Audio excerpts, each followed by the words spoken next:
E, queridos, dando continuidade aqui à nossa aula, nós estamos traçando quando é que se consumam os delitos, quando é que se consumam os delitos nas diversas, quando é que se consumam os diversos tipos de delitos. Então, olha aqui, ó. Então nós falamos quando se consumam os delitos formais, materiais, de mera conduta, omissivos, crimes permanentes, crimes instantâneos. E aí aqui, olha, quando é que se consumam os delitos permanentes de efeitos instantâneos? Então, aqui, olha, por exemplo, a bigamia, pessoa que tem mais de um casamento, né? E a falsificação, esses delitos, na verdade, eles são instantâneos, mas com efeitos permanentes. Por isso tem aqui essa observação, olha, instantâneos com efeitos permanentes. Então, eles são instantâneos, mas o efeito ele permanece, ele protrai no tempo, tá bom? Só para você saber. E aí, aqui nós temos os crimes habituais, que são aqueles que exigem uma reiteração de conduta. Então, aqui, ó, exige reiteração de atos para formar o tipo. Um ato isolado, ele não basta. Ele não basta. Por exemplo, exercício ilegal da medicina. Tá aqui o exemplo, olha. Exercício ilegal da medicina. Se a pessoa, parece absurdo o que eu vou dizer, mas se a pessoa foi lá uma vez e se passou por médico, esse crime, ele não vai se consumar. Tem que haver um exercício, ou seja, uma reiteração de condutas. O cara tem que ir ali e abrir um consultório todos os dias, atender a pessoa como um médico, mas ele não é médico, um falso médico. Então, aí nós temos um crime habitual. Um outro exemplo, o chamado curandeirismo. Curandeirismo.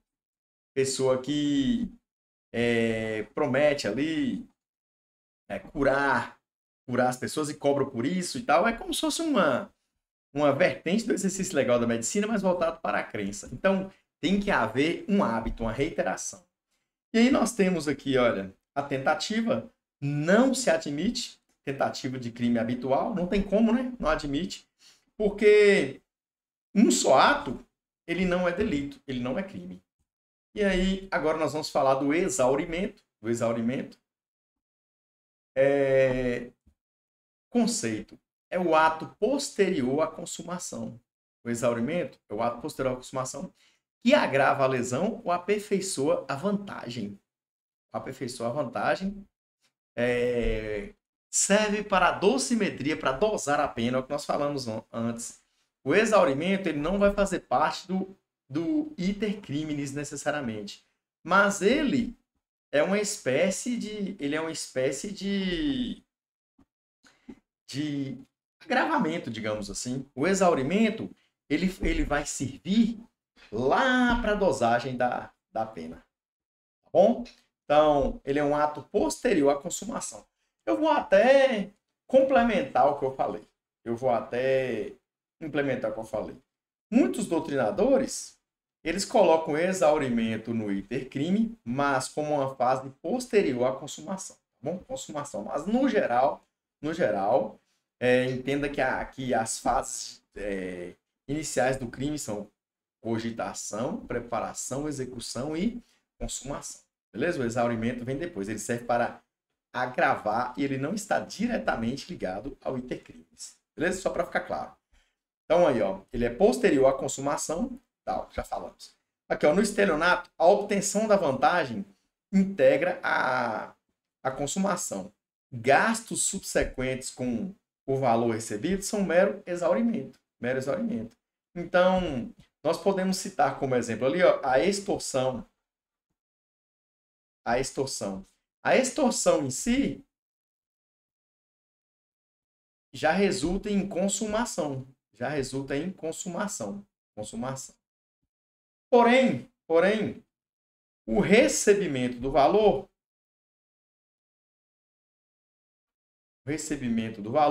é mero exaurimento. Mero exaurimento. Mero exaurimento. Vem após a consumação. Então, vamos recapitular as fases do iter criminis? Vamos recapitular? Nós vimos, então, as fases do iter criminis. Nós vimos que existe... Só apagar isso aqui. Olha, então, iter criminis. Iter criminis. Iter criminis é o caminho do crime, né? Criminis. Então, aqui, olha, nós temos a cogitação. Cogitação, vamos recapitular, né? Cogitação. Nós temos a preparação. A preparação. Nós temos a execução. E nós temos a consumação. Consumação. E o exaurimento. Exaurimento. Ele está ligado ao iter criminis de modo indireto, mas ele serve para a dosagem da pena. Se vai aumentar a pena, se vai diminuir a pena, se na extorsão houve o recebimento do valor, a pena vai ser maior. Se não houve recebimento daquele valor, a pena é menor. Então, o exaurimento serve para a dosagem da pena. E para o iter criminis nós temos essas 4 fases: cogitação, preparação, execução e consumação. É isso aí. Aprende isso aí e ninguém vai te segurar nessas provas. Você vai voar abaixo, vai cair por cima das provas igual os muros de Jericó. Direito penal é isso aí, pessoal. Direito penal é interessante. Direito penal é uma matéria muito prática no dia a dia. E é resolvendo questões que ninguém vai te segurar. Bora lá. Aqui agora eu deixei para vocês aqui um resumão para a prova. Tá, a consumação ocorre quando se preenche o tipo penal, né? Nos crimes materiais, aqui, ó, a consumação depende do resultado. Mera conduta, consuma só no fazer. Homicídio próprio, consuma na omissão, né? E no homicídio impróprio, no resultado garantidor, do resultado mais o garantidor. Isso aqui está no artigo 13, parágrafo 2º do Código Penal. Nós temos aí o crime permanente, a consumação se prolonga. Por exemplo, nós temos lá o sequestro, nós temos a invasão de domicílio. Crime habitual, precisa de uma reiteração de condutas, a exemplo do exercício ilegal da medicina, não admite tentativa. Crime de furto e roubo, a inversão da posse já consuma, mesmo que seja breve, uma inversão breve. Então, aqui tem os exemplos práticos de consumação, né? No homicídio, vítima internada, morre 10 dias depois. Consumação no óbito, porque é um delito material. Na ameaça, a pessoa envia um áudio com a agente, envia o áudio intimidando. A consumação aí, olha, já foi só nesse envio. Independente de a pessoa ficar intimidada ou não. Vai que quem recebeu a ameaça ri disso, mas ainda assim, configurou a ameaça. Não precisa da intimidação da pessoa para tanto. Furto. Imagina que no mercado, o autor coloca o produto na mochila e passa no caixa sem pagar. A inversão da posse aí, olha, já aconteceu, consumou o delito. No roubo, o autor arranca a bolsa da vítima e é detido na esquina. Consumou. Posse por pouco tempo. Beleza? Embora aí haja uma controvérsia, porque alguém vai dizer que é tentativa, mas mesmo, alguém que eu falo, alguns doutrinadores, mas mesmo assim, em matéria de consumação, a gente entende aqui que mesmo por breve tempo houve a consumação, crime de roubo. E aí, falamos da omissão própria, beleza? Que exemplo. O motorista presencia um acidente e ele pode prestar socorro, mas ele não faz. Consumou aí a omissão. Omissão própria, é aquela omissão que não tem, de quem não tem aquele dever legal. Agora, nós temos o delito comissivo por omissão, chamado de omissão imprópria. Omissão imprópria. Então, aqui nós temos, por exemplo, o salva-vidas.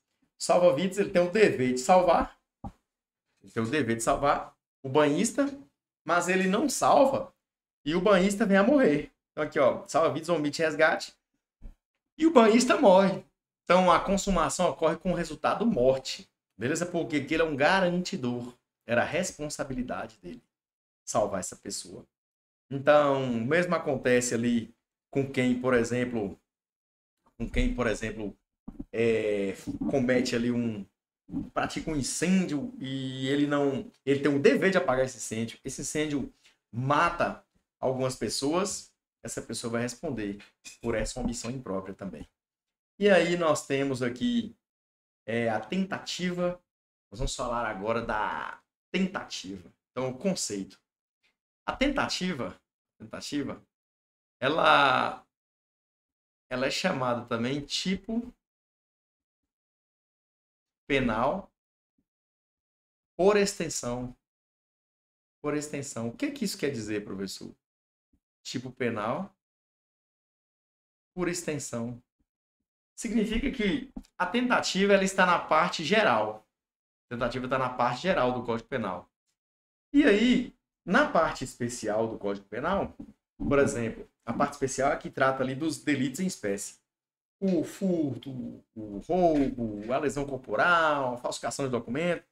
Lá, nessa parte especial, não tem, por exemplo, tentar matar alguém, tentar lesionar alguém. Então, quando uma pessoa tenta matar a outra, mas o resultado não acontece por circunstâncias alheias à vontade do agente, então nós vamos utilizar da extensão do artigo 14, inciso 2, beleza? Vamos juntar o artigo 14 mais o 121, que é o homicídio, por exemplo, ou mais o 129, que é a lesão corporal, ou seja, a tentativa mais o delito.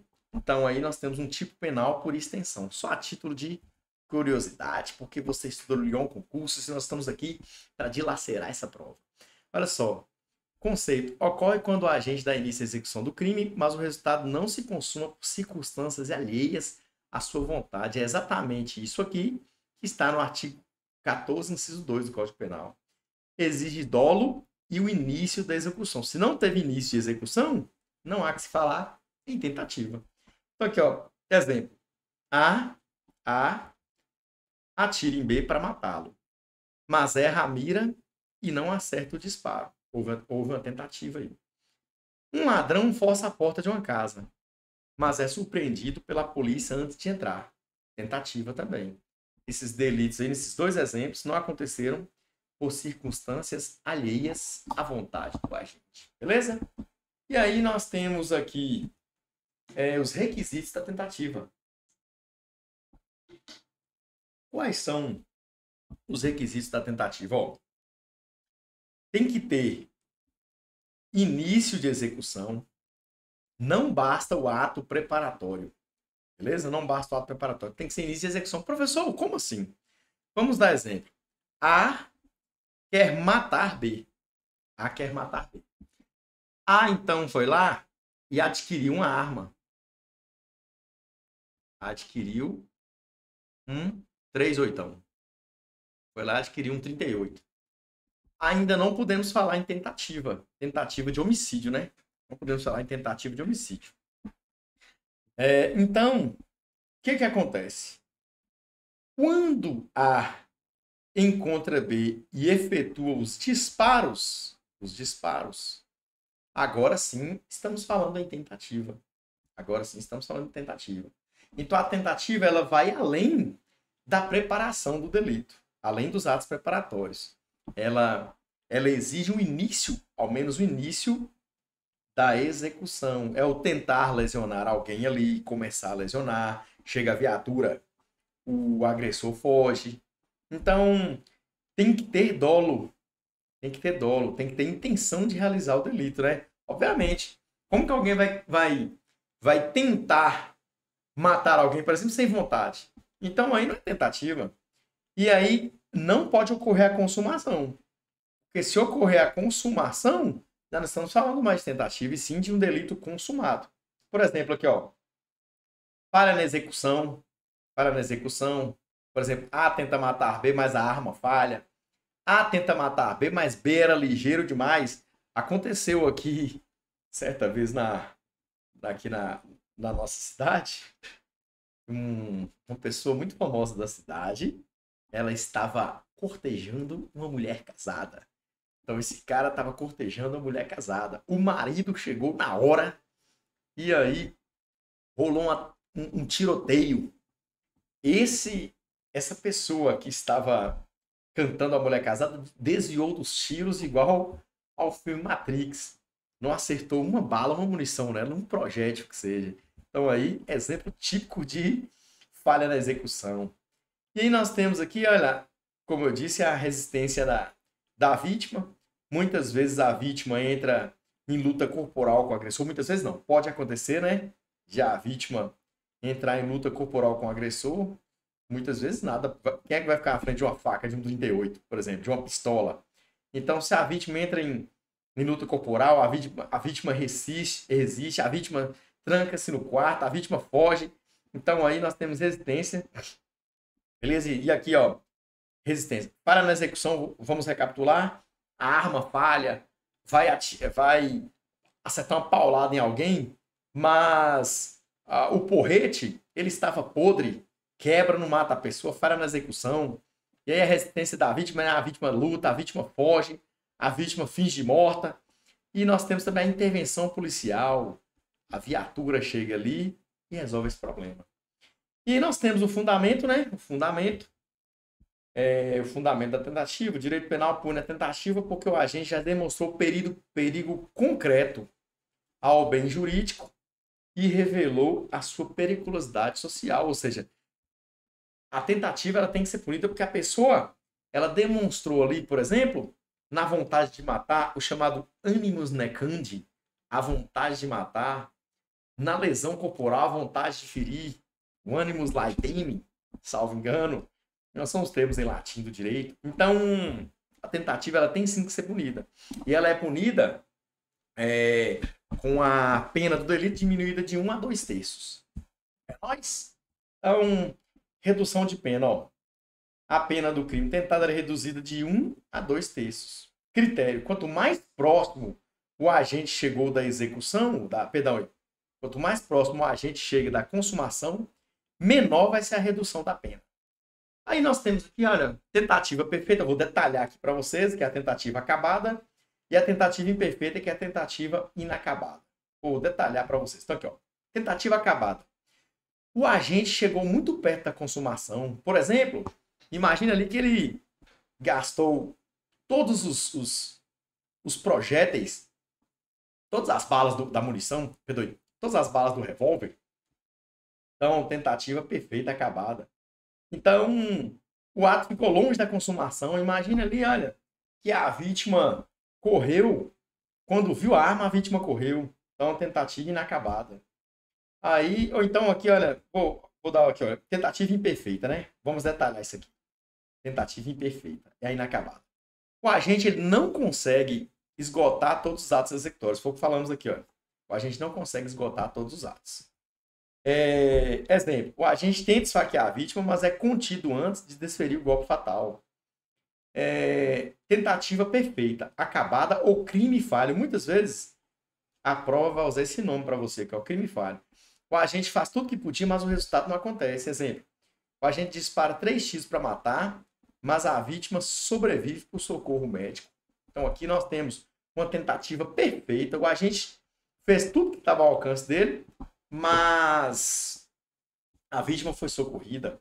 Ou então o agente disparou ali, olha, gastou todos os projetos, fez de tudo. E a vítima ainda assim conseguiu fugir. Então, falamos aqui, né? O ato chegou muito perto e o ato ficou muito longe. Então, quanto mais perto da consumação, maior é a pena. E aí nós temos aqui, ó, dando continuidade às espécies de tentativa. Tentativa cruenta e tentativa incruenta. Cruenta, ela deixa vestígios. Por exemplo, a vítima é baleada, mas sobrevive. Incruenta, ela não chega sequer a lesionar a vítima. Há quem diga que essa aqui é a chamada tentativa branca. Branca, tá bom? A tentativa incruenta, ela não chega sequer a lesionar a vítima.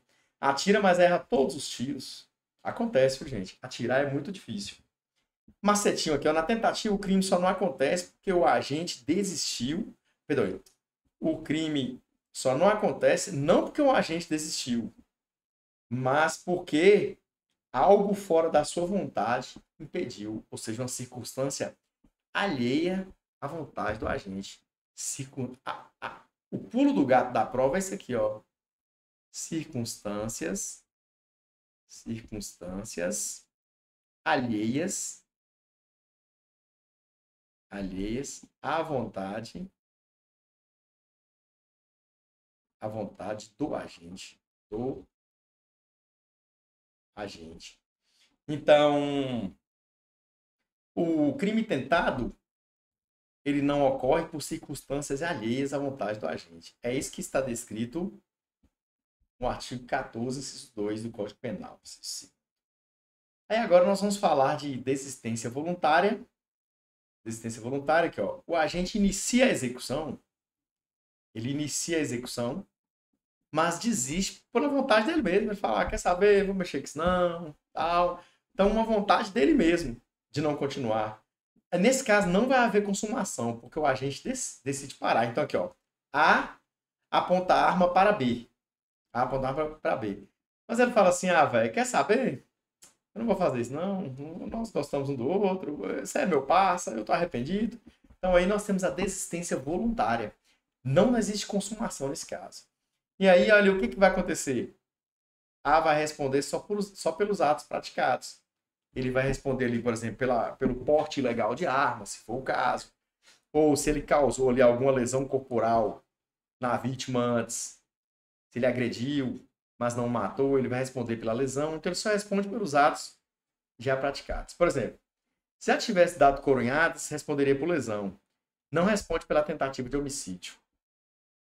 Aí aqui, olha, diferença entre tentativa e desistência voluntária. Ó, a tentativa, pessoal, ela não consuma... Olha aqui, professor. Na tentativa, o crime não ocorre.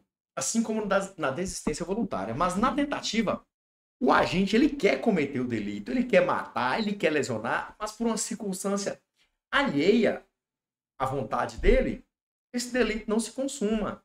Por uma circunstância que não estava sob o controle dele, é uma viatura que chega, é a vítima que sai correndo, é a vítima que luta.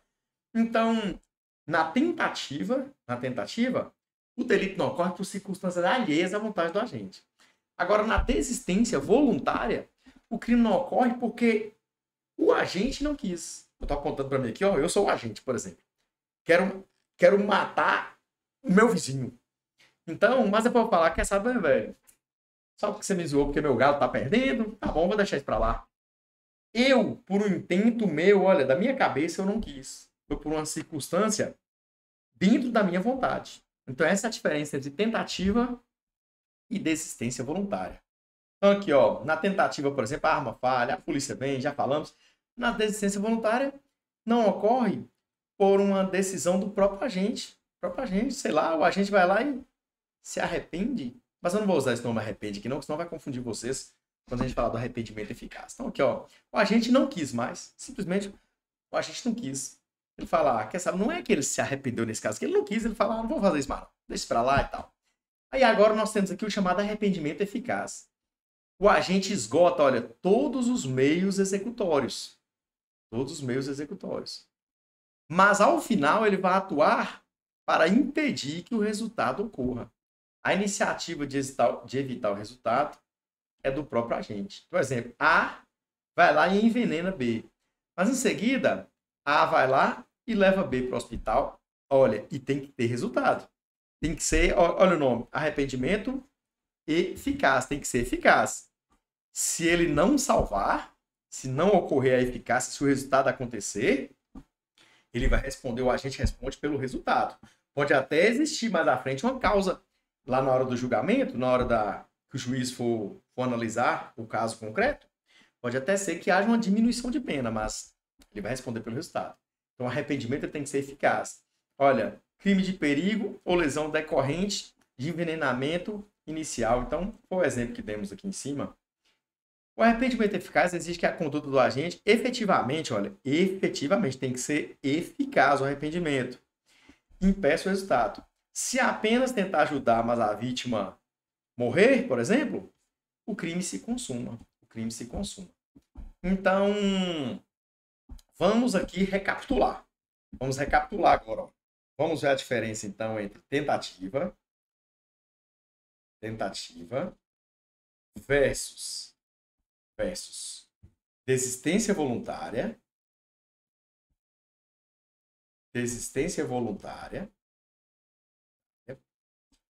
versus arrependimento eficaz. Arrependimento eficaz.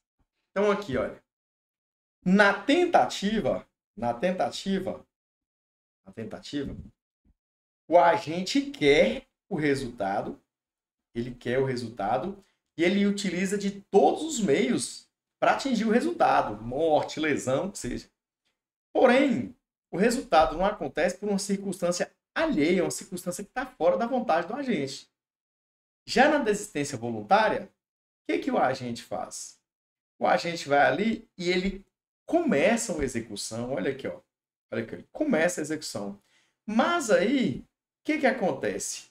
Ele inicia a execução, mas ele desiste por vontade própria. Então, aqui, ó, nesse caso, vai existir um início de execução. Início de execução. Mas o agente fala assim, quer saber, velho? Deixa isso pra lá, não vou mexer com isso, não. Você é meu parceiro, você é meu brother, vou te matar. Agora, no arrependimento eficaz, ele parece um pouco com a tentativa. O agente vai utilizar de todos os meios, beleza? O agente vai utilizar de todos os meios para executar o delito. Porém, o agente arrepende, fala, velho, o que eu tô fazendo? Meu Deus do céu! Ele se arrepende e ele vai tentar salvar a vítima, se for o caso. Ele vai tentar reverter essa situação. Como que ele vai tentar reverter? Por exemplo, levando a vítima para o hospital, foi o exemplo que demos aqui. Então, a tentativa ela se parece com o arrependimento eficaz. Ambas aqui, exigem o esgotamento dos atos executórios. Mas a diferença é que no arrependimento eficaz, a vítima de fato se arrepende e ela vai tentar reverter essa besteira que ela fez aí. No popular, ela vai tentar reverter a merda que ela fez. Isso é arrependimento eficaz. Bom, então, dando continuidade, nós temos aqui o Instituto do Arrependimento Posterior. Ocorre após a... Aí, olha, agora aqui já houve consumação. No arrependimento eficaz, ainda se de fato o agente conseguir salvar a vítima, não vai haver consumação. Não há consumação. Beleza? Não há consumação. Agora aqui, olha, no arrependimento posterior vai haver consumação do delito. Mas em delitos sem violência, isso aqui é muito importante, ou grave ameaça, as provas fazem muita pegadinha com isso. Aqui, ó, o delito, nesse caso, ele tem que ser sem violência ou grave ameaça. Sem violência ou grave ameaça. O agente, olha, quando é que vai acontecer aqui? O agente, até o recebimento da denúncia ou da queixa, ele repara o dano. Ou então ele restitui a coisa. Voluntariamente, viu? Voluntariamente. Ele não pode ser obrigado, não. E de forma integral. Vamos tentar entender isso aqui? Vamos esmiuçar isso aqui? Olha só. Então, primeira coisa que você tem que notar aqui, ó. Houve consumação. Já houve a consumação. Diferentemente daqui, olha, do arrependimento eficaz, em que não há consumação. Beleza? Outro detalhe. Nesse caso aqui, do arrependimento posterior, o delito tem que ser sem violência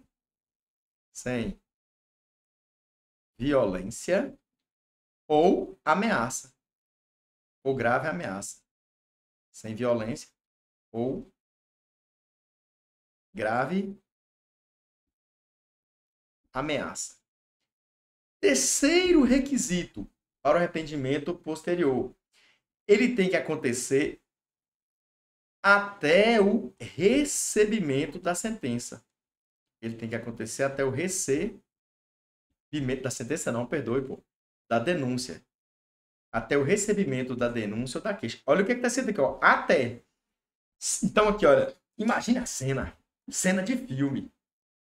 O juiz vai receber a denúncia. Nesse momento que o juiz vai receber, o agente, ele pratica o arrependimento posterior. Até esse momento, olha, que o juiz receber, até ele receber, até antes que, olha, o documento está chegando na mão do juiz, se ele praticou o arrependimento posterior, ele está amparado por esse instituto aqui. Ele é válido, o arrependimento posterior é válido, tá bom?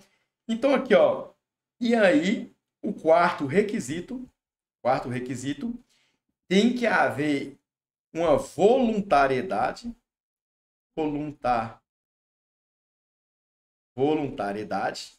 Então, se alguém obriga o agente a praticar o arrependimento posterior, já não vale.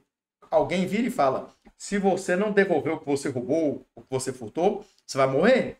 Isso acontece muito em comunidades.